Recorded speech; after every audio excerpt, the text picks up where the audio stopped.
제가 하는 다시 들어야 가상 7원 시리즈 설교 7번 중 두 번째 시간이 되겠습니다. 낙원으로의 초청이라는 제목으로 함께 말씀 나누겠습니다. 우리는 일상 속에서 다양한 초청장을 받게 됩니다. 당신이 초대받았습니다. 이런 글이죠. 가장 많이 받는 초청장은 뭐예요? 청첩장을 받습니다. 그렇죠? 몇 개씩 이렇게 받아두신 분들 계실 거예요. 결혼한다는 사실을 알릴 뿐 아니라 와서 축하해 달라는 의미도 그 속에 담겨 있습니다. 사람의 죽음을 알리는 부고라는 것도 일종의 초청장의 역할을 합니다. 고인의 죽음을 알리는 것을 넘어 와서 함께 슬퍼하고 위로해 달라는 의미가 그 속에 들어있죠. 직장 생활을 하시는 분들은 전시회나 세미나에 자주 초청을 받습니다. 학교나 학원에 자녀를 보낸 부모들은 학부모 간담회와 창관 수업에 초청을 받죠. 우리도 학부모님들을 교회에서도 초청해서 그렇게 우리가 뭘 하는지 보여드리는 그런 행사를 갖기도 합니다. 사회 참여가 활발한 분들, 정치에 참여한 분들은 각종 정책 공청회에 참여해달라는 초청장을 받죠. 인기 있는 연예인들은 연말이나 연초에 다양한 시상식에 초청을 받습니다. 미국에서 벌어지는 몇 종류의 시상식에 초청을 받으면 우리나라 연예인들이 초청받았다고 신문에 나기도 하는 것입니다.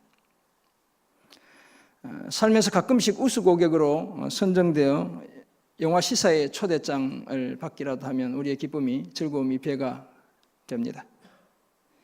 제가 호주에 직장생활할 때 매년 우수 거래선을 선정해 휴양지인 인도네시아의 발리나 태국의 푸켓으로 그분들을 초청하곤 했습니다. 해마다 한 번씩 꼭 했어요. 초청받은 분들이 너무나 좋아하고 감사해야 하는 모습을 종종 보았습니다.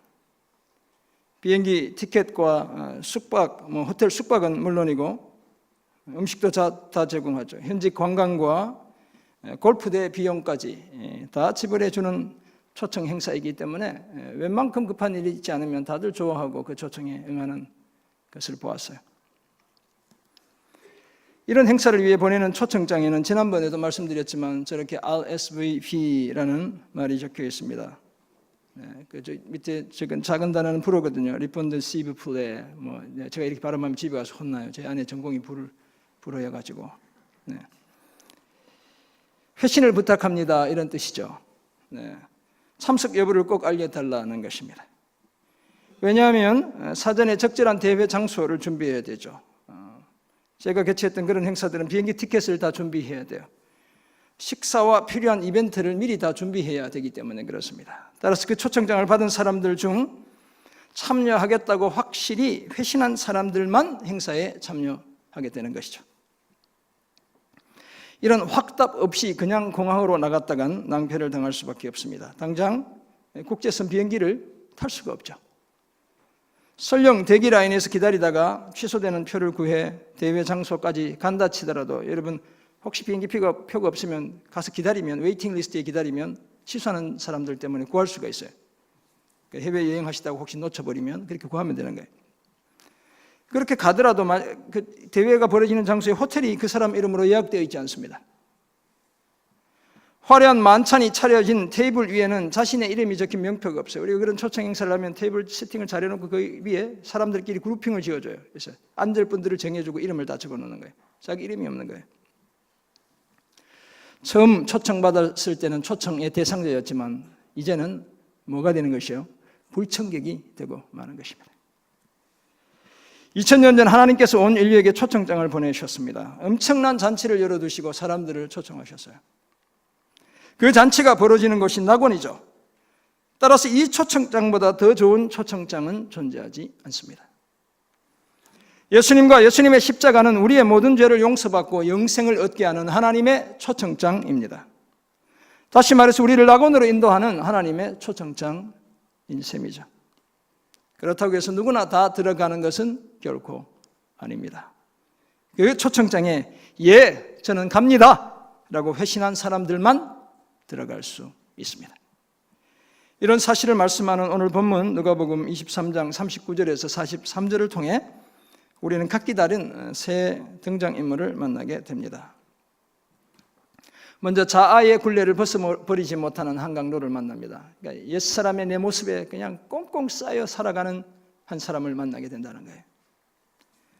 둘째, 그 자아의 굴레를 벗어버린 또 다른 강도를 만나게 됩니다. 완전히 새 사람이 된 한 사람을 우리가 보게 되는 거예요. 끝으로 그런 강도를 낙원으로 초청하시는 예수님을 만나게 됩니다. 오늘은 몇 사람 만나면 설교가 끝날까요? 세 사람, 더하기 잘하시죠? 세 사람 만나면 설교가 끝납니다. 그때 금방 끝나는 것은 아니고 제가 해야 될 얘기 다 하고 끝나요. 그날 예수님이 두 강도 사이에서 십자가에 달리신 것은 결코 우연이 아니었습니다. 하나님이 다스리시는 세상에 우연이 존재하지 않습니다. 더구나 온 인류를 구원하는 십자가 사건이 우연일 수는 없죠. 역사의 획기적인 전환점입니다. 하나님의 구원 계획의 중심에 놓여 있는 사건이죠. 주님의 십자가 사건은. 따라서 사람들이 몰려든 해골, 골고다 언덕과 극심한 고통의 시간도 다 하나님의 통제 아래 놓여 있었습니다. 하나님의 눈 밖에 난 시간이나 공간이 인류의 역사에, 여러분 개인의 역사에 존재하지 않습니다. 오늘 힘드신 분들 계시죠? 하나님의 눈 밖에 난 시간이 아니에요. 하나님이 다 보고 계시는 시간이에요. 사람들은 자신의 계획대로 예수님을 십자가에 못 박는다고 생각했지만 사실 그것은 하나님께서 영원 전부터 예정하시고 실행하시는 섭리였죠. 그 섭리 속에서 아무런 죄도 없으신 예수님이 범죄자 중 하나로 헤아림을 받았다는 700년 전 예언이 성취되고 있는 것입니다.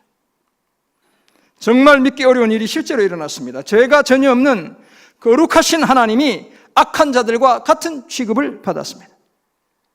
시내산에서 돌판에 율법을 새겼던 그 손가락의 주인, 우리 성경은 손이라고 이야기하고 있지만 히브리 원어를 보면 하나님의 손가락 이렇게 되어 있어요. 그 손가락의 주인이 흉악범의 자리에 서게 된 거예요. 법을 제정하신 그분이 범죄자의 자리에 서게 되었습니다. 수치와 고통의 십자가에서 하나님의 아들, 그 순결한 그분이 범죄자와 함께 죽임을 당했죠. 그때 예수님은 먼저 아버지 저들을 사하여 주옵소서, 자기들이 하는 것을 알지 못함이니이다 라며 용서의 기도를 올려드립니다. 그리고 얼마 지나지 않아 자신을 기억해 달라는 한 강도에게 내가 진실로 내게 이르노니 오늘 네가 나와 함께 낙원에 있으리라 라고 말씀하셨죠. 약속해 주셨습니다. 이와 같은 내용을 담고 있는 오늘 본문에서 우리는 새 등장인물을 차례로 만나게 됩니다. 먼저 자아의 굴레를 벗어버리지 못하는 한 강도입니다. 자아라는 말을 써서 좀 용어가 어렵지만 옛사람의 그 모습을 벗어버리지 못하는 한 강도를 만나게 된다는 거예요. 예수님이 십자가에 못 박히시던 날 또 다른 두 행악자들, 우리 누가복음은 행악자들이라고 이야기하고 있고 마태복음, 마가복음은 동일한 사건에서 강도라고 기록하고 있어요. 그래서 곧 강도들도 예수님의 좌우편에 함께 못 박혔습니다. 그런데 죽음을 눈앞에 둔 그 절망의 때가 사실은 이 두 강도에겐 새로운 삶의 문을 여는 기회의 때였죠. 절호의 기회였습니다. 비록 죄 때문에 곧 목숨을 잃게 되겠지만 그 최후의 순간에 새로운 삶을 선택할 기회가 주어지고 있었죠. 그들의 십자가는, 두 강도의 십자가는 예수님 좌우편에 같은 거리를 두고 세워졌습니다. 자신들의 죄 때문에 고난당하시는 예수님을 그 누구보다도 더 가까이서 바라보았습니다. 십자가에 같이 달려 공중에 같이 달려 있는 거잖아요. 무리들은 저 멀리 있고 가장 가까이서 고통당하시는 주님을 바라볼 수 있었던 특권을 가진 사람들이 바로 그 두 강도였죠. 고통에서 묻어나오는 예수님의 거친 숨소리를 생생하게 들을 수 있었습니다. 그러나 죽음을 목전에 둔 두 강도의 선택은 판이하게 서로 달랐습니다. 달린 강도 중 한 강도는 십자가 밑에 있던 백성들, 관리들, 군인들처럼 예수님을 비난하고 조롱하기로 선택했습니다. 왜냐하면 왜곡된 자아의 두툼한 굴레를 벗어버리지 못했기 때문이죠. 흉악한 범죄자이면서도 여전히 자신이 자기의 삶의 주인이었기 때문입니다.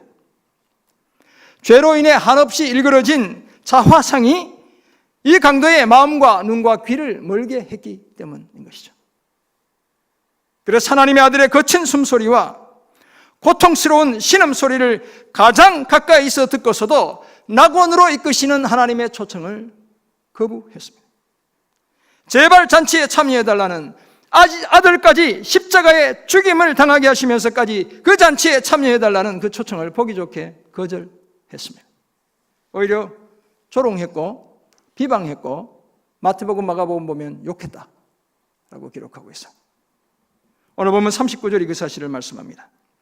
달린 행악자 중 하나는 비방하여 이르되 네가 그리스도가 아니냐? 너와 우리를 구원하라. 이렇게 말하죠. 본문을 가만히 들여다보면 이 강도도 인간의 본성에서 우러나오는 종교심을 가지고 있긴 했던 것 같아요. 그래서 예수님을 뭐라고 부르고 있습니까? 그리스도라고 부르는 거예요. 메시아라고 부르기는 합니다. 그런데 문제는 진심에서 나온 고백이 아니었다는 데 있습니다. 참된 신앙이 전혀 아니었고 일종의 종교 놀이를 하는 것이에요. 그래서 정말 그리스도라면 너도 구원하고 우리도 한번 구원해 보라고 비아냥거리는 거예요. 그렇게 하지 못하는 주제에 네가 그리스도냐? 이렇게 비웃는 것이죠. 사단은 자기의 유익을 추구하지 않는 이타적인 신앙이란 세상에 없다고 말합니다. 그래서 욥을 시험하기 전에 하나님께 이렇게 이야기하죠. 욥이 어찌 까닭없이 하나님을 경외하리까? 뭐 하는 걸 주시니까 그냥 줘가지고 하나님 좋아하는 척하는 것이지 욥이 그 신앙이 진짜입니까? 이렇게 묻죠. 그리고 하나님이 그럼 네가 한번 욥 한번 괴롭혀봐. 이렇게 허락하고 욥이 힘들어지기 시작하는 거예요. 십자가에 매달린 강도도 마찬가지였습니다. 일그러지고 왜곡된 자아의 두꺼운 껍데기를 여전히 벗지 못했습니다. 자기가 생각하는 종교적 관념과 기대에서 벗어나지 못한 거예요. 예수님이 정말 그리스도라면 이렇게 비참하게 십자가에서 죽을 수는 없다고 생각하는 것이죠. 진정한 구원자는 따로 있다고 생각했습니다. 그래서 낙원으로 부르시는 하나님의 초청장이 손을 뻗기만 하면 잡을 수 있는 거리에 있었지만 그 초청을 단호하게 거절했습니다. 사랑하는 성도 여러분, 이 강도는 흉악한 범죄자였지만 자신은 그래도 자기 옆에 있는 예수님보다는 의로운 존재라고 생각했던 것 같아요. 제가 설교를 준비하면서 그런 생각이 들었어요. 적어도 자신은 사람들에게 내가 진짜 그리스도라고 속이는 가짜는 아니라고 생각한 거예요. 내가 그 정도로 사람들을 속이는 존재는 아니야. 내가 비록 많은 죄를 지었지만 그래도 너랑은 달라. 이렇게 생각했던 것 같아요. 그래서 조롱하며 예수님께 네가 정말 그리스도라면 어디 너 자신과 우리 두 사람 한번 구원해보라 라고 말했던 것이죠. 여전히 자기 의로 채색된 두꺼운 자아의 껍데기, 죄로 찌들어 갑옷처럼 무겁게 둘러싸고 있는 그 자아의 겉옷이 이 강도의 눈과 귀를 멀게 했습니다. 그리스도를 바로 곁에 두고서도 그 숨결과 음성을 가장 가까이서 듣고서도 자신의 죄 때문에 처참하게 죽어가는 그 모습을 생생하게 보고서도 그 옛자아의 누더기를 벗어던지지 못했습니다. 초청장은 거절당했고 이제는 더 이상 아무런 기회도 남지 않게 되었습니다. 이 악한 강도는 하나님을 섬기는 것이 아니라 자기의 유익을 섬기고 하나님을 오히려 이용하려 했습니다. 예수님을 그리스도라 부른 것은 진심이 아니라 거짓말이었죠. 자신의 인생 전체가 거짓으로 점철되어 왔다는 사실을 드러내는 바로 그 용어로 사용되고 있는 거예요. 그래서 또 다른 강도가 그를 꾸짖으며 심지어 강도조차도 그를 꾸짖죠. 너는 십자가형을 언도받고서도 하나님조차 두려워하지 않느냐라며 타이르는 것이죠. 그러므로 오늘 우리도 혹시 이 악한 강도와 같은 사람은 아닌지 우리 자신을 살펴보아야 합니다. 나는 적어도 그 정도는 아니야 라고 생각하는 그 순간 내가 그 사람인 거예요. 사실 그리스도를 주인으로 모신 것이 아니라 내 유익을 위해 주님을 이용하려 들고 있지 않는지 우리 스스로를 점검해야 돼요. 우리의 신앙을 그저 내 유익을 위해 이용하고 있지 않는지 점검해야 하는 거예요. 우리의 잘못된 종교심이 두꺼운 자아의 외투가 우리의 마음과 눈과 귀를 어둡게 하고 있지는 않는지 늘 살펴 헤아리는 그런 저와 여러분 모두가 되시기를 주님의 이름으로 부탁합니다. 아멘.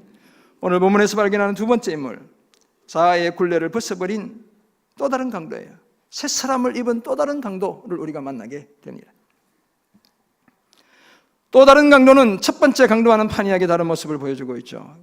그런데 다른 복음서를 보면 이제 공간복음 중에 이제 마태복음, 마가복음의 내용을 보면 처음에는 십자가에 못 박힌 강도 둘 다 예수님을 욕했다라고 기록하고 있어요. 똑같이 욕하는 거예요. 오늘 본문에 따르면 그러다가 어느 한순간 강도에게 회심의 역사가 일어나는 것입니다.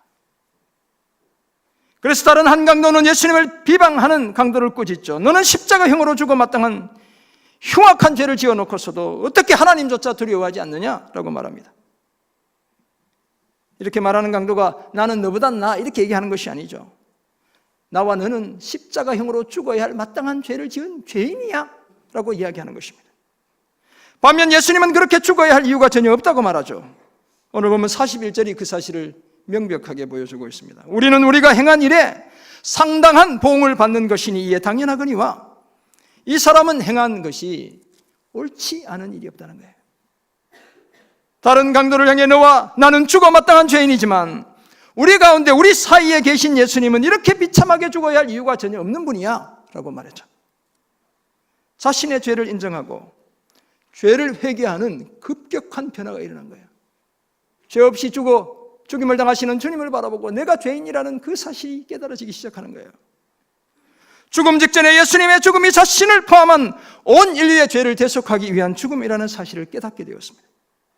그래서 그 순간 자기 바로 옆에 십자가에 달린 하나님의 초청장인 예수님을 선택하는 거예요. 첫 번째 강도는 십자가 앞에 몰려든 무리들과 똑같은 부류의 사람이었죠. 자신이 무엇을 잘못하고 있는지 몰랐습니다. 그래서 예수님을 십자가에 못 박는 거예요. 진정한 구원이 어디에서 오는지도 몰랐습니다. 그래서 하나님의 초청장인 예수님을 거부했습니다. 예수님을 십자가에 못 박는 것 당연하다고 생각했습니다. 그러나 또 다른 편 강도의 선택은 달랐죠. 사실 두 강도는 모두 흉악한 죄를 짓고 로마의 법에 의해 동일하게 사형 판결을 받았어요. 십자가형은 우리가 여러 번 들어봤지만 극심한 죄를 지은 못된 인간들, 그다음에 로마의 반역을 저지른 인간들, 이런 인간들을 처형할 때 쓰는 거예요. 그러니까 어떻게 살았는지 눈에 보듯 뻔하죠. 흉악한 사람들이라고 이야기하고 강도라고 이야기하니까 성경조차도. 같은 장소에서 같은 무리에 둘러싸여 있었고 같은 거리를 두고 아마 거의 비슷한 거리에 예수님 좌우편에 십자가에 못 박혀 매달려 있었을 거예요. 처음에는 심지어 십자가에서 주님을 욕하던 것까지 똑같았습니다. 아마도 둘 다 다리가 꺾여 비슷한 시간에 죽음을 맞이해야 했던 것까지 똑같았을 거예요. 그러나 그중 한 강도는 그 최후의 순간에 세상이 아니라 하나님의 초청장인 예수님을 선택했습니다. 코앞에 닥친 죽음을 두려워하기보다 하나님을 더 두려워했습니다. 그래서 짧은 세상에서의 삶이 아니라 영원한 삶을 선택했습니다. 이 세상 나라가 아니라 하나님 나라를 선택했습니다. 낙원으로 부르시는 하나님의 초청장에 예, 나도 갑니다 라고 회신했습니다. 그래서 예수님을 욕하는 다른 강도를 꾸짖고 자신의 죄를 고백했죠. 그리고 거기서 한 걸음 더 나아가 예수님께 당신의 나라에 임하실 때 나를 기억하소서라고 요청했던 것이죠. 이 강도의 이런 요청은 자신이 예수님과 떨어질 수 없는 운명으로 묶여 있다는 사실에 대한 인정이었어요. 이제 내가 더 이상 주님과 뗄래야 뗄 수 없는 관계가 되었다는 사실에 대한 인정이었죠. 예수님과 예수님의 십자가를 선택한다는 분명한 고백이었습니다. 하나님의 초청장을 접수했고 그 초청에 응하겠다고 확실하게 회신한 것이었습니다. 사랑하는 성도 여러분, 오늘 본문에 등장하는 십자가상의 한 강도는 하나님의 초청장인 예수님을 거부했고 또 다른 강도는 그 예수님을 받아들였습니다. 그리고 그들의 선택은 그들의 운명을 완전히 바꿔놓았습니다. 한 강도는 자신의 죄로 인해 절망 가운데 사라졌지만 또 다른 강도는 영원한 낙원을 선물로 받았습니다. 오늘 저와 여러분에게도 똑같은 선택의 기회가 주어져 있습니다. 낙원으로 부르시는 초청장은 모든 인류에게 똑같이 발송되었습니다. 그렇다면 우리의 반응은 과연 어떠해야 하겠습니까? 그 초청장에 예, 나도 갑니다 라고 반응해야 합니다. 내가 비록 죽을 죄인이지만 반드시 초청에 응하겠다고 회신해야 합니다. 그래야 나도 살고 내 가족도 살리고 내가 속한 공동체도 살려낼 수 있습니다. 죄로 물든 옛 자아의 두꺼운 굴레를 벗어버리고 예수님과 그 십자가를 선택하고 하나님의 초청장에 반드시 예로 회신하는 저와 여러분 모두가 되시기를 주님의 이름으로 축원합니다. 아멘. 오늘 본문에서 발견하는 마지막 등장인물은 한 강도를, 이 착하게 된 강도를 낙원으로 초청하시는 예수님입니다. 그날 예수님은 자신을 십자가에 못 박는 자들에 대해 아무런 저항도 하시지 않았죠. 살을 찢고 뼈를 깨는 못이 손과 발을 관통할 때 그저 비명 소리만 내실 분이었습니다. 주님은 마취제를 3개 맞아서 안 아픈 분이 아니에요. 똑같이 아픈 분이죠. 십자가에 하늘 높이 세워질 때는 온몸으로 그 고통을 다 느끼셔야 했죠. 체중이 못 박힌 손과 발에 다 가기 때문에 엄청난 고통을 느껴야 하는 거예요. 사람들은 그런 예수님을 바라보며 가짜 그리스도라고 가짜 왕이라며 조롱했습니다. 그러나 그때도 하늘의 왕이신 만왕의 왕이신 그분은 저들에게 아무런 변명도 하지 않으시고 오히려 저들을 위해 아버지께 용서해달라고 기도하셨죠. 아버지, 저들을 사하여 주옵소서. 자기들이 하는 것을 알지 못함이니이다. 그런데 설상가상으로 예수님에 대한 비난과 조롱은 그것이 전부가 아니었죠. 십자가에 매달린 다른 두 행악자들, 이 흉악범들까지도 예수님을 비방하고 욕했습니다. 자신이 흉악한 범죄자들과 같은 사람으로, 같은 부류의 사람으로 간주되는 것을 넘어 예수님은 흉악범들의 비난까지 다 감당하셔야 했습니다. 진짜 죄인들의 비난까지 죄 없는 그분이 다 감당해야 했죠. 네가 그리스도라면 어디 너 자신과 우리를 구원해보라는 그 한강도의 말에도 예수님은 아무런 대꾸도 하지 않으셨습니다. 당장 하늘에서 불을 내려 그 입을 닥치게 할 수 있었지만 주님은 아무런 조처도 취하지 않았습니다. 엘리사 같으면 대머리라고 하는 아이들까지 그냥 혼냈을 텐데 주님은 아무것도 하시지 않았던 거예요. 왜냐하면 그런 강도까지 끝까지 주님이 사랑하셔야 했기 때문에 그렇습니다. 그때 그 강도를 꾸짖던 또 다른 강도의 말이 주님의 귀에 들려오죠. 그의 말이 너는 도대체 어떻게 되먹은 인간이기에, 한편 강도에게 말하는 거잖아요. 첫 번째 강도에게 십자가형까지 언도받고서도 이 죄도 모르고 하나님도 두려워하지 않느냐, 이렇게 말하는 거예요. 네가 무엇을 잘못했는지 정녕 모르겠단 말이냐? 라고 말하죠. 그리고는 우리는 우리가 지은 흉악한 죄 때문에 이렇게 죽는 것이 마땅하지만 우리 사이에 놓여있는 이분은, 이 예수님은 옳지 않은 일을 행한 적이 결코 없는 분이야, 이렇게 말하는 이야기가 주님의 귀까지 다 들리는 거예요. 사실 예수님은 이렇게 말하는 또 다른 강도의 말을 저편에 있는 강도보다 훨씬 더 잘 듣고 계셨죠. 왜냐하면 거리상으로 강도 사이에 주님이 놓여 있는 거예요. 주님이 다 듣고 계신 거예요. 죽을 죄를 지은 자신들과는 달리 예수님은 전혀 죄가 없는 분이라고 말하는 그 강도의 목소리, 또 다른 강도의 목소리를 뚜렷하게 듣고 계신 거예요. 예수님을 제대로 아는 유일한 한 사람이 지금 지구상에 남아있는 거예요. 왜곡된 자아의 껍질을 벗고 나오는 순수한 영혼의 고백을 주님이 다 듣고 계셨습니다. 모르긴 해도 주님이 죽어가시면서도 너무너무 흐뭇하셨을 것 같아요. 아, 나를 제대로 믿는 존재가 이 땅에 한 사람 있구나, 이렇게 아마 생각하셨을 거예요. 그런데 그때 강도가 계속해서 이렇게 말하는 것입니다. 예수여, 당신의 나라에 임하실 때 나를 기억하소서. 예수님, 당신의 죽음과 부활과 승천을 통해 당신의 나라에 들어가실 때 그때 나를 기억해 주세요 라고 요청했습니다. 이 강도는 친밀감과 아픔이 함께 묻어나오는 목소리로 주님의 이름을 부르죠. 예수님, 예수여 라며 먼저 이름을 부르고 있습니다. 그리고는 하나님의 나라에서 자신을 기억해 달라고 요청했습니다. 죄의 고백, 예수님께 대한 믿음을 넘어 죽음을 목전에 둔 자신의 솔직한 필요가 무엇인지를 주님께 아뢰었죠. 그 필요를 해결해 달라고, 그 인생의 갈증을 해결해 달라고 주님께 고백하는 거예요. 자신을 하나님 나라의 일원이 되게 해달라고, 이대로 강도로 죽지 않게 해달라고 주님께 요청했죠. 이 강도가 이런 요청을 할 수 있었던 이유는 그 짧은 순간에 세상을 다르게 볼 수 있는 믿음의 눈을 선물로 받았기 때문에 그런 거예요. 그래서 죄와 사망이 지배하는 이 땅의 현실을 넘어 낙원을 소망할 수 있어요. 이 강도가 어떻게 낙원을 기대조차 할 수 있었겠어요? 소망할 수 없는 것을 소망하게 되었던 것이죠. 낙원에서 예수님과 함께 있는 날이 가장 좋은 날이기에 그 낙원에 들어갈 수 있도록 요청했던 것이죠. 이 강도의 요청에 예수님은 즉각적으로 반응하셨습니다. 왜 그렇게 나쁜 죄를 지어야 했는지 따져 묻지 않았습니다. 너는 하나님의 나라에 들어갈 자격조차 없다고 말씀하시지 않았어요. 오히려 이렇게 말씀하시죠. 내가 진실로 내게 이르노니 오늘 네가 나와 함께 낙원에 있으리라. 내가 확실히 보장하는데 너도 나와 함께 낙원에 들어간다. 주님이 말씀해 주셨죠. 자아의 두꺼운 껍질을 벗은 그의 회개와 믿음을 보시고 즉시 그를 낙원으로 초청해 주셨습니다. 사랑하는 성도 여러분, 이처럼 예수님은 자신이 죽어가면서도 생명을 살리는 분입니다. 자신의 죽음을 통해 온 인류에게 생명을 선물로 주시는 분이죠. 그것도 지금 당장 주시는 분입니다. 그래서 예수님은 하나님의 초청을 받아들여 예수여 당신의 나라에 임하실 때 나를 기억하소서라고 요청하는 한 강도에게 내가 진실로 내게 이르노니 오늘 네가 나와 함께 낙원에 있으리라 약속해 주셨어요.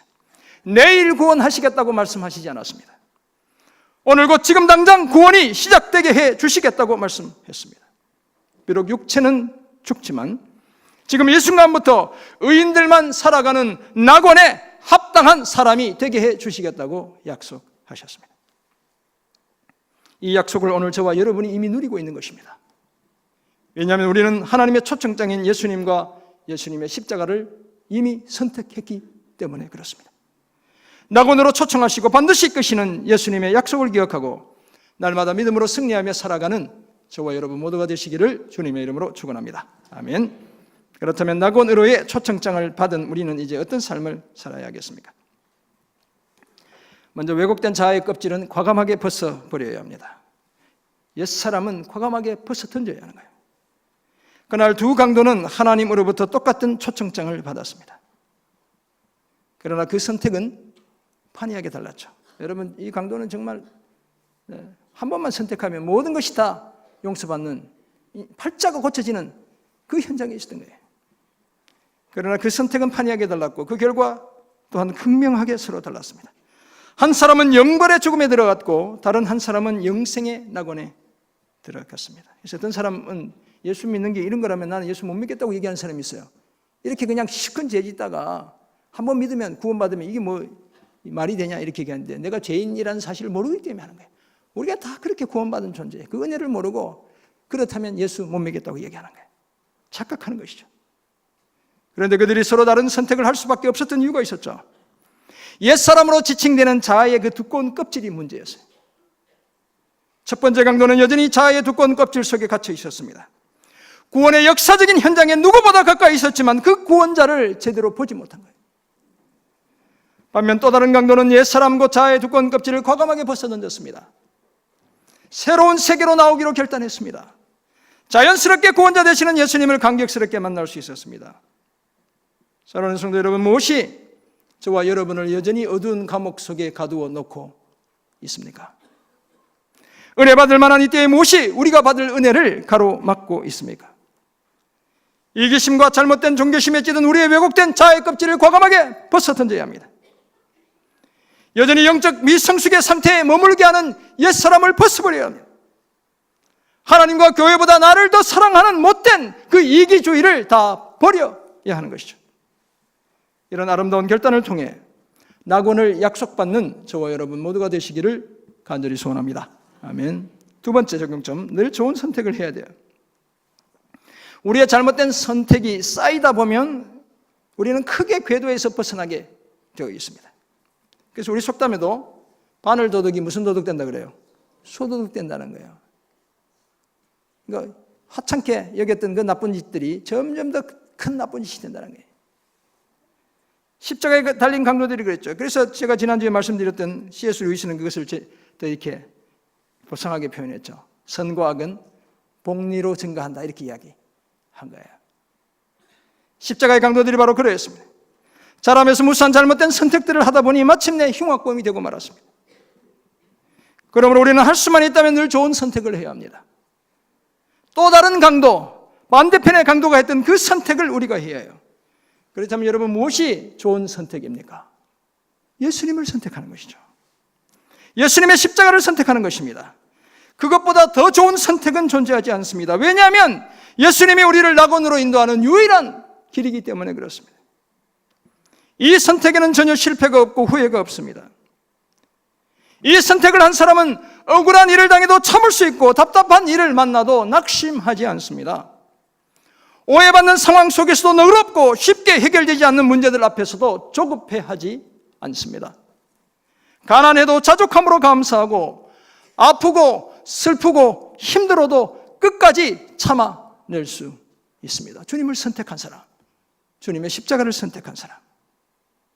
그리고 너무나 감사하게도 이 선택의 끝에는 의와 영광이 가득한 거예요. 생명과 사랑이 충만한 것입니다. 그래서 우리는 늘 예수님을 선택하고 예수님의 십자가를 선택해야 합니다. 이런 삶을 힘쓰는 저와 여러분 모두가 되시기를 간절히 소원합니다. 아멘.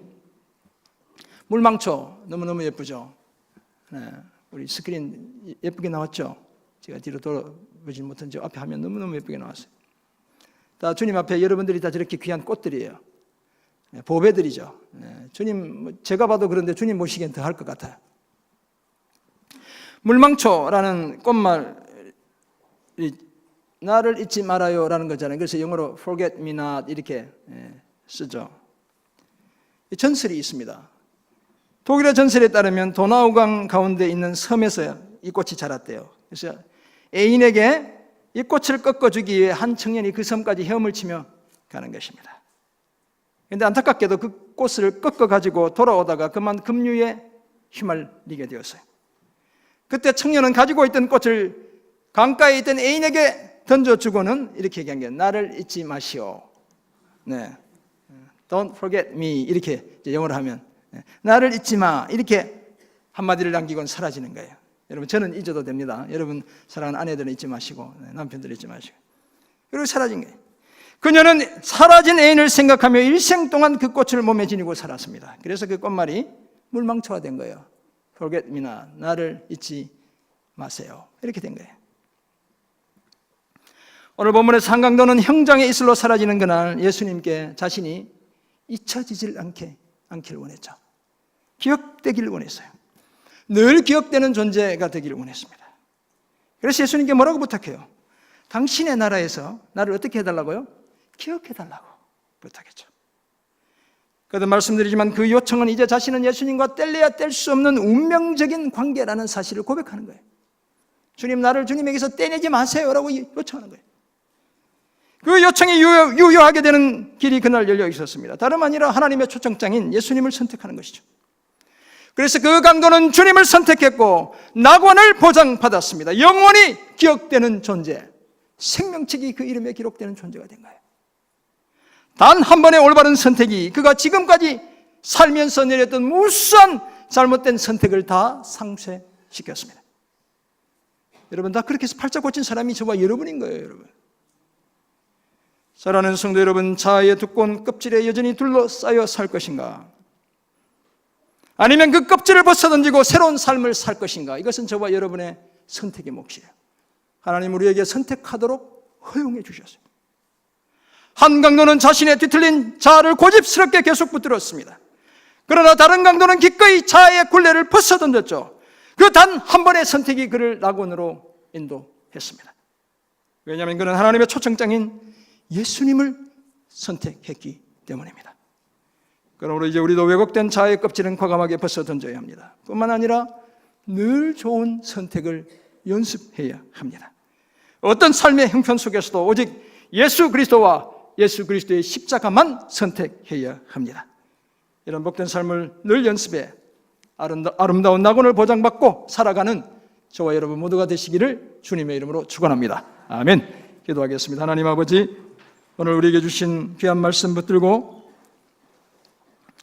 우리는 하나님의 초청장 되시는 구원으로 인도하시는 낙원으로 이끄시는 그 예수님의 십자가를 선택하기로 결단하는 저희 모두 되게 도와 주옵소서. 오늘 고난의 여정 달려가는 주님의 자녀들, 그 슬픔의 계곡 속에 놓인 주님의 자녀들 있다면 주여 여전히 주님과 주님의 십자가 선택하기로 결단해 낙원을 오늘 당장 보장받는 주님의 사람들 다 되게 해 주옵소서. 감사드리며 존귀하신 예수 그리스도의 이름으로 기도드립니다. 아멘.